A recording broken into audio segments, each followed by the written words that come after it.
Welcome.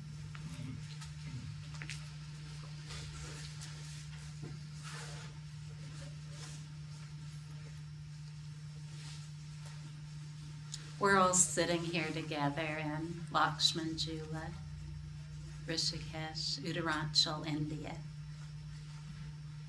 And the conversation that we're having here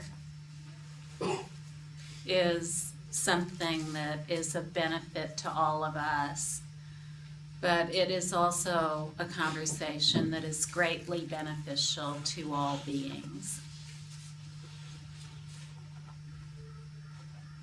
All of the teachings that will be given during the time that we're here in India, from 10 to 5 each day through the beginning of April, will be recorded, and all of these recordings will be available as free downloads on our website. So feel free at any time to download the talks and also to share them with other people. I wanted to mention this right away because it's through our presence here today that many, many people will hear these talks and will benefit by them. Now, some of you know me, and others I'm just meeting, but I only have one message, and that is stop seeking. Stop seeking. There is no search to be undertaken. Everything that there is to be known or realized is already known and realized. And that super complete, superbly helpful nature of the order of everything lives as your own awareness. It doesn't live as anything else. So it's in the beginning of the Great Freedom Teaching that awareness is realized, not somewhere off in the future. There's no destination and there's no one going there. All there is stainless, flawless, ever-present awareness. And in that awareness, everything is perfect all at once. No matter what we may have learned about the way things are, I can guarantee you that everything is perfect all at once. And if you will simply listen to the instructions that are given, relax your body and mind completely, rest naturally in awareness for short moments, repeated many times until it becomes automatic, it will become more and more obvious that everything is perfect all at once, that there are no adjustments that need be made. The idea that adjustments need to be made are fictions. Whatever we have that appears within the all-encompassing pure view of our awareness is pure in and of itself. And even if we have learned that all of the points of view that appear within the all-encompassing pure view of awareness, if we've learned that they're positive, negative, or neutral, that's all made up. It's all made up. All labels, all words, all descriptions exist as a single expanse of equalness, as a single expanse of evenness, in which there has never been anything that is uneven or not equal. This expanse of evenness and equalness is love, wisdom, and energy. And this is the natural state of every human being, known only in our own awareness. That's all. And this awareness, this flawless, stainless awareness, is one awareness. It's not 7 billion different awarenesses or countless different awarenesses. It's one awareness. So when we rest naturally in the awareness that is the basis of everything, we feel that always already connectedness with everyone and everything. We don't have to think about it. We don't have to read any books about it. We simply rest repeatedly until it becomes automatic at all times. And if you don't want to rest, that's fine with me too. Some people just show up and conviction dawns. And neither way is better than the other. They're all perfect, whatever they are. Now, this may sound too easy, but what already is super complete in and of itself. It has to be easy, right? How could it possibly be difficult? What already is, how could that be difficult to access? What could possibly be required to get what already is? It's just like trying to get your skin. You don't have to try to get the skin on your body, it already is. And the super completeness of awareness in and of itself and the points of view that appear within it are like air and a breeze blowing through it. Both are air. There's never been any separation or division. It's impossible to say where the breeze began, where its middle is, and where its end is. So no matter what appears within awareness, whether it's a thought, an emotion, or an experience, it's never been anything other than the basic space of awareness. And it is completely non-threatening. It is a support for resting in awareness and nothing else. The idea of being threatened by the contents of awareness is just a habit. That's all that it is.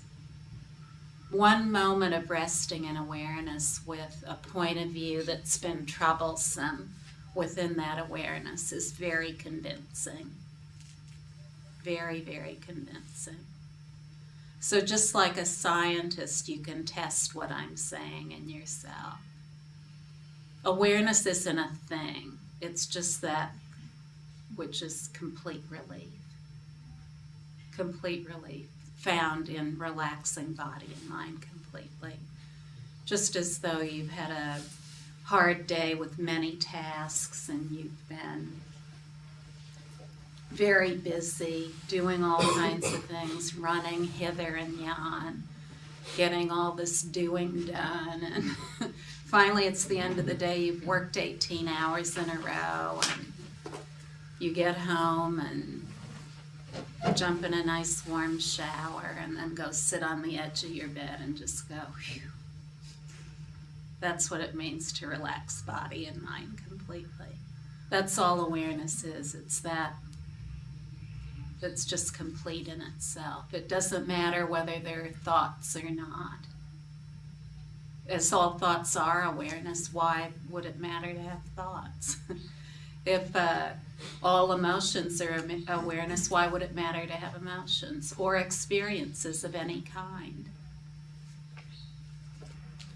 When we rest naturally in awareness for short moments, repeated many times, it becomes obvious that all the contents of awareness, whether we judge them as positive, negative, or neutral, are absolutely equal. And the only way we can come to that conclusion is in our own experience. We can't come to it any other way. Perhaps it'll come instantaneously, and perhaps it'll come gradually. Whatever it is, it doesn't matter. Beyond the arena of intellectual speculation entirely is the super completeness of that which already is compassionate and wise. None of these good qualities we seek can be cultivated or developed. we can neutralize certain points of view and try to cultivate good qualities. But the super complete qualities of wisdom and compassion are already present. They're already present in our own awareness, and we recognize their benefits simply in resting in awareness, no matter what appears. No matter what appears. Otherwise, we spend our entire life living on an island of gold and not even recognizing it.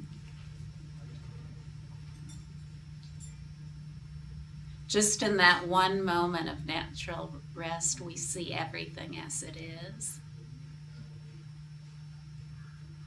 Now, with what appears in awareness, we only have 4 choices. So there are really only 4 teachings in terms of what to do about what appears in awareness.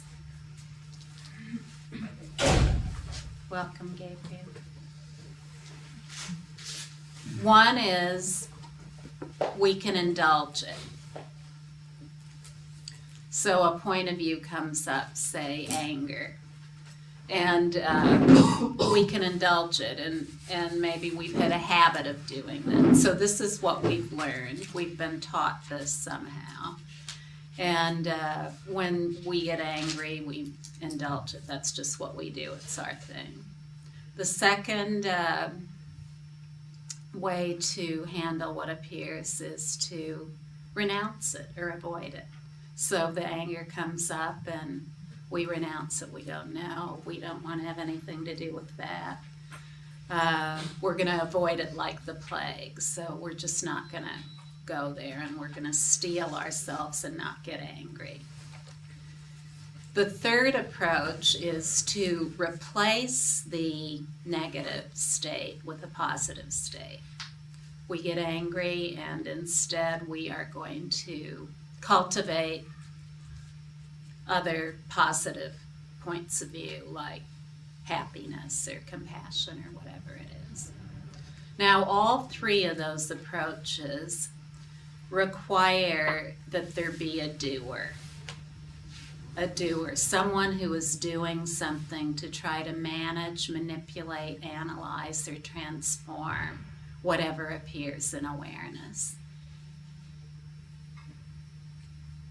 And that's a lot of work. When we approach life in that way, we take on a machine-like quality. We're like living machines, flesh machines, and we're always sorting out all of our appearances within awareness. We're trying to get more positive points of view and less negative points of view. We want a huge pile of positive points of view and a tiny pile or no pile of negative points of view. That can never be done. Has anyone here been able to do it? You see, it's fruitless. It's absolutely fruitless. It leads to aging, exhaustion, and everything leads to death, if you didn't know that already. So now there's a point of view for you, death. Well, you see, when we rest in awareness and the super completeness of everything as it is, then we become comfortable no matter what is appearing. We feel an innate well-being, an inherent relaxation, an alertness in all experience, a complete perceptual openness in all experience, no matter what is occurring. And then when we die, we carry that familiarity with awareness to our deathbed. We're able to just completely relax rather than to be confronted with something that could be unspeakably difficult. When we die, we have all kinds of points of view that we've never had before. So any appearances we have in our mind now, the appearances in our mind at death will be unlike anything going on now. Because now we're relying on our senses to navigate and on our thoughts and emotions and all these things. But when we die, all of these things shut down one by one, so we're not able to think. So if we've been indulging, renouncing, or replacing the points of view that appear with positive points of view, we don't any longer have the mental energy to do that. We can't rely on those supports. Now, the fourth approach to points of view is what we're talking about here today, and that is from flawless awareness, see all as flawless awareness until all is flawless awareness. All.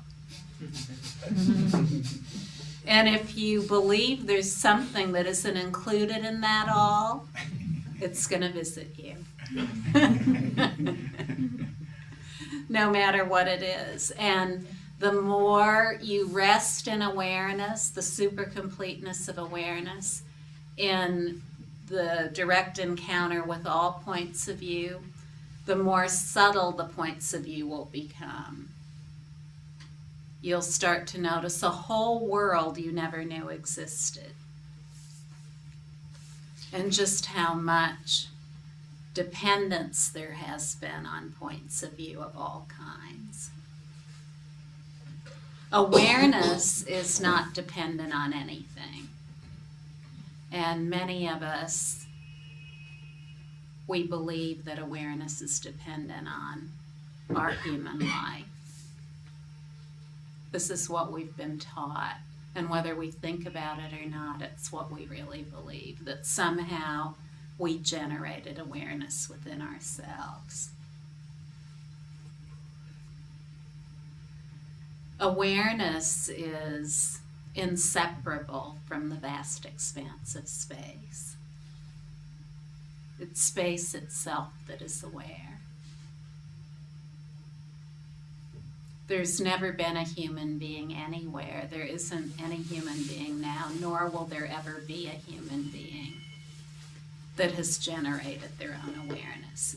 The human body is not an awareness factory. It's not something that fabricates anything. Awareness is that by which all is known, no matter what it is. So our awareness of being naturally present is located in awareness and nothing else. Every single thing we experience, whether it's a thought, an emotion, something we feel is inside us or outside us, all that is known via awareness. And it wouldn't be without awareness. When we rest in awareness, that is what becomes more obvious. Moment by moment, it becomes more obvious. It is the most powerful of approaches to human living. There's no other approach that is more powerful. We start out with the desire to benefit ourselves through resting in awareness. And through that practice of self-benefit, that training in self-benefit that comes with resting in awareness, we are so convinced of its benefit that what started out as self-benefit always naturally opens up to the benefit of others without trying to do anything. And this is the bedrock of compassion. When we have complete ease, complete perceptual openness in all experience, all of our own experiences, especially the negative ones, then we throw open the floodgates of compassion. We throw open the floodgates of inherent compassion for ourselves. And when that happens, it instantaneously is what we feel for everyone else. And increasingly, any awareness that is recognized today continually intensifies throughout life. There's nowhere to get to. There's absolutely nowhere to get to. So please don't seek for a destination of whatever it is. I won't call it anything, okay? We'll just spare ourselves any labels that are unnecessary. What we can know is that any label we use or might describe, it's rooted in our awareness. So why not start at the root rather than try to fabricate and compound all kinds of labels and descriptions to come up with something. When we rest in awareness for short moments, repeated many times, it's like a dimmer switch. Have you ever had a dimmer switch in your house or used one somewhere else? And you can either turn up the light gradually or turn it up all at once. Resting in awareness is like a dimmer switch, except it's an endless dimmer switch. The longer you live, the brighter the awareness is. The blaze of awareness just grows brighter and brighter. And all hindrances that might come up in terms of any points of view, negative points of view, other afflictive states, more and more they're outshone just by that awareness. So awareness overcomes all points of view. Just like the roar of the lion, the majesty of that roar, it quiets everything in the jungle, the savannah, or wherever the lion is. Everything settles down because everyone is in awe of the lion. And awareness is like this. It's the ease of exhausting faults and perfecting qualities. Most of us learn we have to work diligently to perfect qualities. Qualities are perfected naturally by resting in awareness because all qualities are already present. There's no way to get them. Not the qualities of tremendously potent benefit. Not the great exaltation body of wisdom awareness. The speech, mind, qualities, and activities that are of superb benefit. Those are already present. They can never be cooked up. They're completely inseparable from awareness, so why look anywhere else for them? There's a lot of interest, particularly in this land where we're either visiting or living right now, India, in displays of these tremendous powers. Powers that are completely beyond all conception. All of those powers, no matter what they are inseparable from awareness. And the purpose of all of them has always been only one thing, and that's immense benefit. It's the only purpose. So whether we rest in awareness for self-benefit in the beginning, even if we have no interest whatsoever in benefiting anyone else, at some point we're going to start to feel that way. It's just the way it is. We're naturally compassionate. So even if you started out your day growling today, it doesn't matter. You're naturally compassionate. And the more you rest in awareness, the growl will just dissolve in and of itself without you doing anything to try to make that happen. In resting in awareness, there is no doer. There's absolutely no doer or anything to be done. There's wisdom and awareness and its own appearances. So no matter what it appears, it is an ally. It's not a foe. But the idea that it may be a foe is just something that is learned.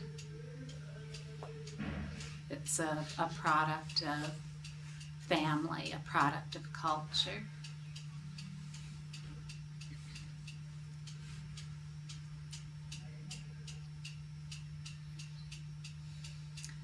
Resting in awareness is like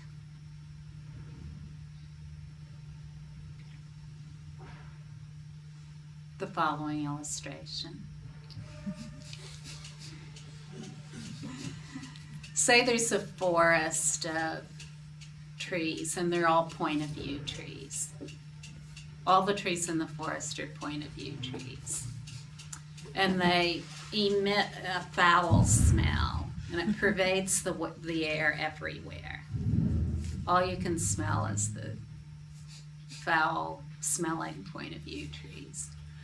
But in the middle of this same forest, there are roots underneath the ground that haven't sprouted yet.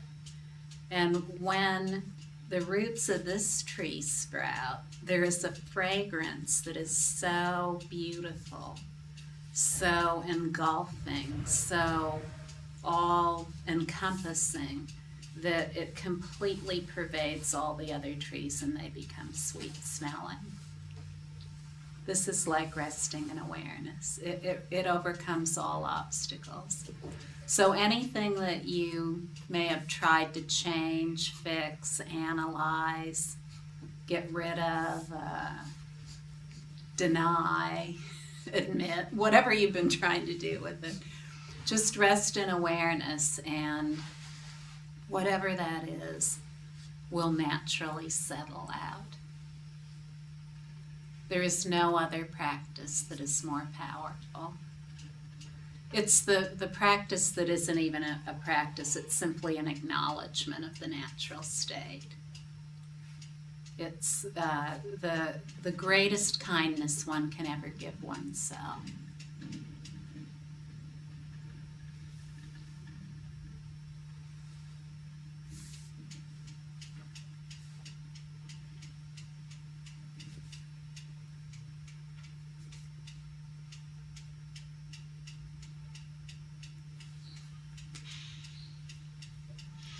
Resting naturally is like a very special musical instrument.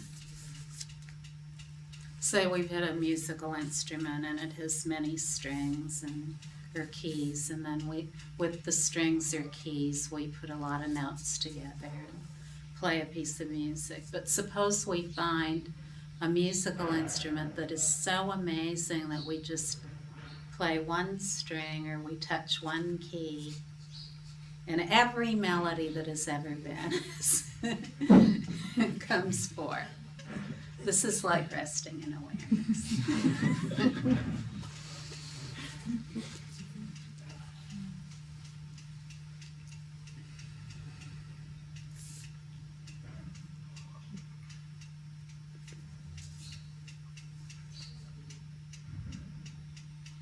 Are there any questions that anyone would like to ask?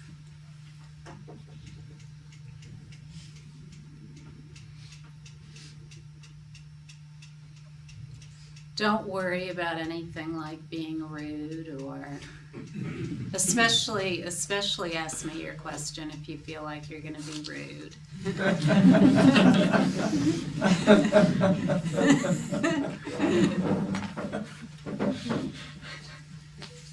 have a question. Sure, Jim.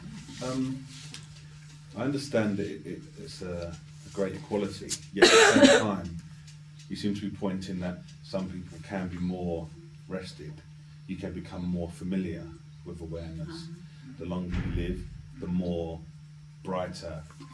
So that kind of takes the equality away to some degree for me. The understanding that. Oh, that's okay. Just don't think about it. Awareness doesn't do anything. It doesn't intensify. It never went anywhere. It doesn't change at all. It doesn't modulate or go up or down or this way or that way. By resting in awareness, and you already know this, every day there's more of an intensification of that. It's more obvious to you in all your perceptions. Now, you don't even have to call it anything or say that it intensifies or anything else. To talk about it in a simple human way, life gets better and better. That's it. And instead of being all wrapped up in ourselves, we're more and more beneficial to other people. So we have the ordinary body, speech, mind, qualities, and activities, and we have wisdom body, speech, mind, qualities, and activities, and all of them are right in here. They aren't anywhere else. And so within us, we have the capacity as well as the ability to either live a very ordinary life locked inside a box of conventional perceptions, or we have the opportunity to get to know ourselves as the wisdom body, speech, mind, qualities, and activities. Now, usually with the ordinary mind, what does the ordinary body do, for example? Well, the ordinary body we think of as this skin line, this biological mechanism, this flesh and blood entity. That's the ordinary body. And the ordinary mind is the mind that has all the thoughts and emotions related to all the experiences of this individual biological mechanism. And the speech of that individual biological mechanism is all about getting things that individual needs to feel comfortable and fulfilled.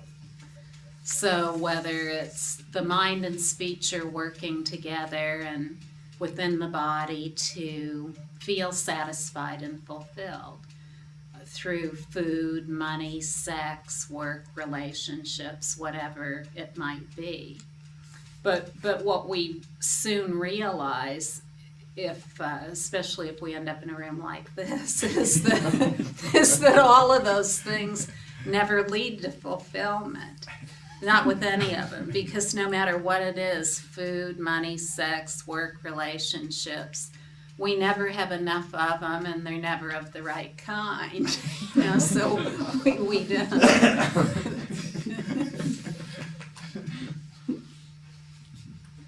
I know all this from my own experience, so you see. Now, and then the qualities and activities of our life then, like I said earlier, they become machine-like. We're just always in the grind of trying to get more of these things, good thoughts, good food, more money, better sex or no sex, or whatever it is. And when we do so, we're never familiar at all with the truly exalted nature of our own being. So the true nature of our own being, and I do not say this lightly, is exalted. I'm not just pandering to anyone or anything like that. I know that this is the case, not only from my own life, but from the lives of many other people I've known over the last 25 years. You see, the wisdom body, it's not this. It includes this, but it's not this.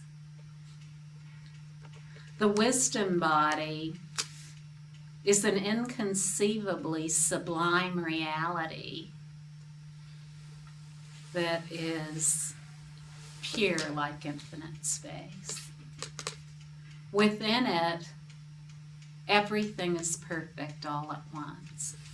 That's the wisdom body. That's the true body of everyone. So that's what we gain familiarity with.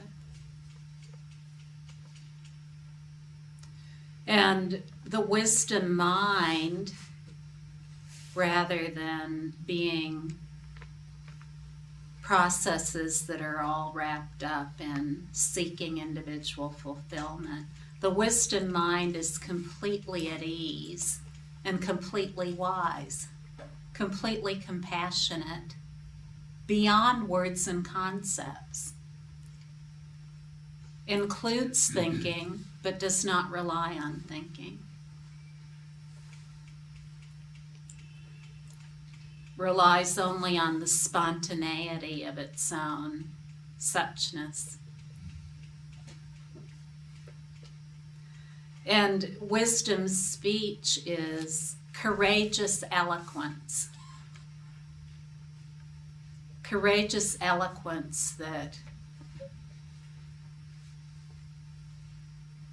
doesn't need any conventional input. In other words, it tells it like it is. With no need to argue or debate. Nothing to prove. Nothing to compete with. Just complete in itself. And the qualities and activities of the wisdom body, speech, and mind are qualities and activities that are of potent benefit. Potent benefit to all beings.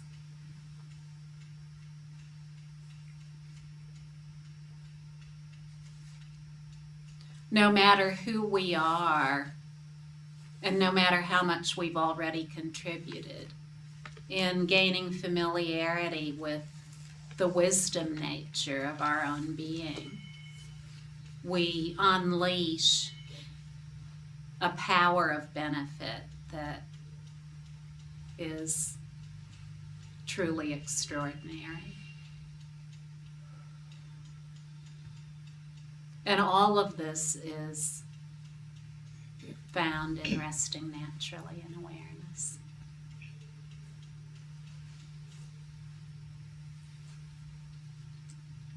It's guaranteed. What already is, that's a guarantee, isn't it? There's no pecking order in awareness. There's no hierarchy of any kind. Awareness has never been owned by anyone. It's never been owned by institutions, people, especially historical figures. No one has a claim on awareness or doling it out.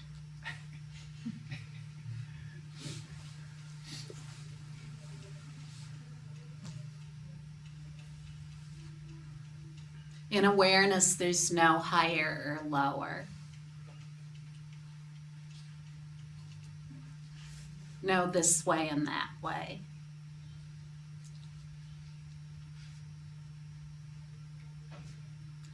Awareness in its super completeness and superb helpfulness is entirely loving and kind. Even in its wrathfulness, it's loving and kind.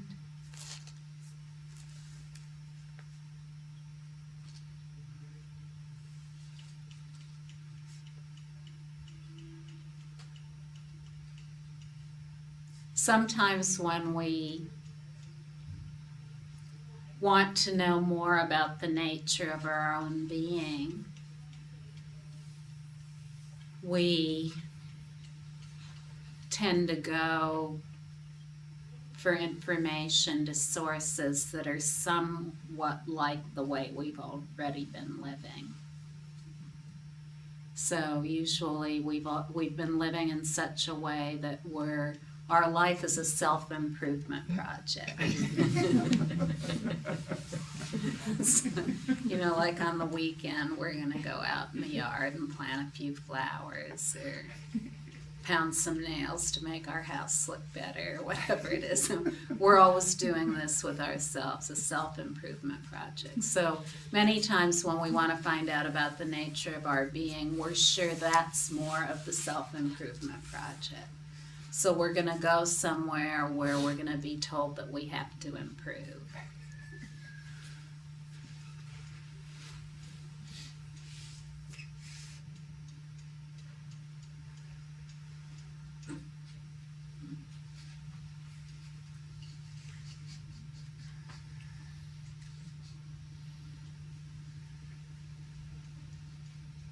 It's a great relief to know that no improvement is necessary.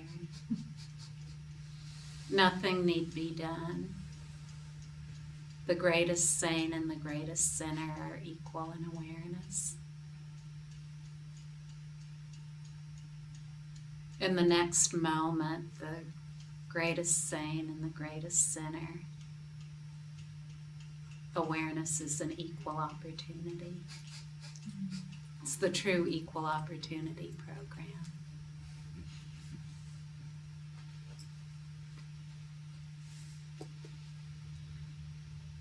If you're in this room and you've done all kinds of horrible things in your life, or you're in this room and you're just a paragon of virtue, a great saintly being, the next moment is equal for everyone. It undoes everything that's gone before.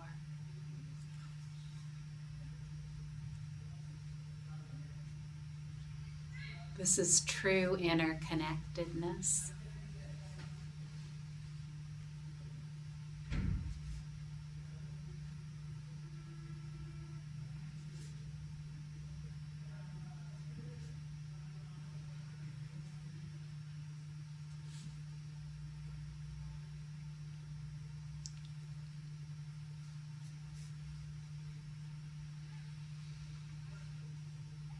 To live a life permeated with self-criticism can't help but lead to criticism of others. That's just the way it is. To gain familiarity with the awareness that is at the basis of everything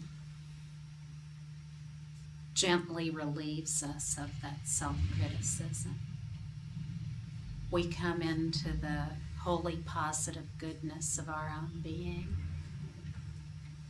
And as we do so, we just feel that same gentleness and kindness with other people too. Because we just see that other people are just like us.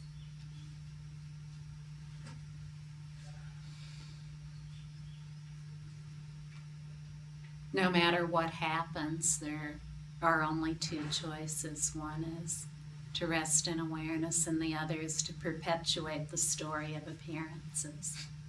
That's it.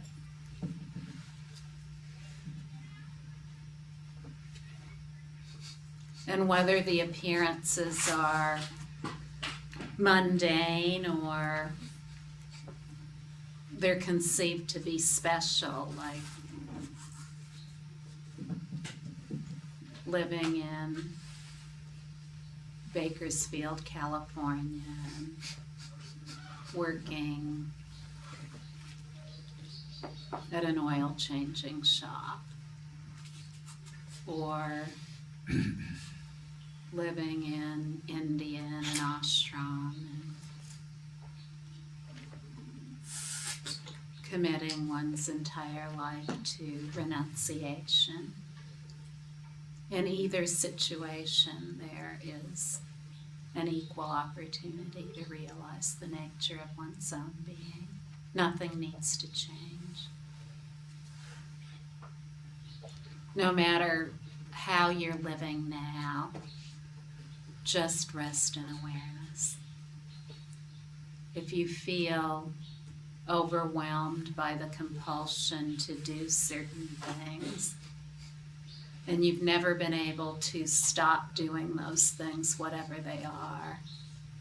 When they appear, rest in awareness. Therein is the power that overcomes all obstacles, all hindrances, no matter what they are, and reveals an exaltation beyond imagination.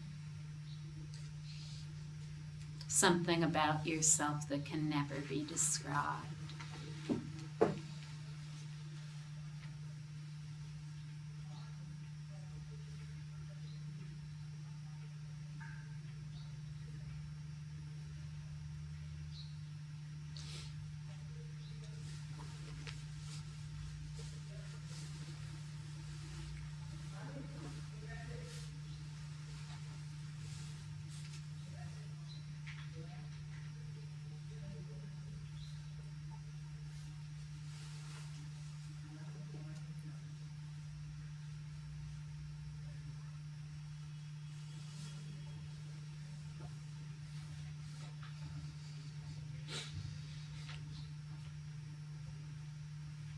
Have the best laugh you've ever had.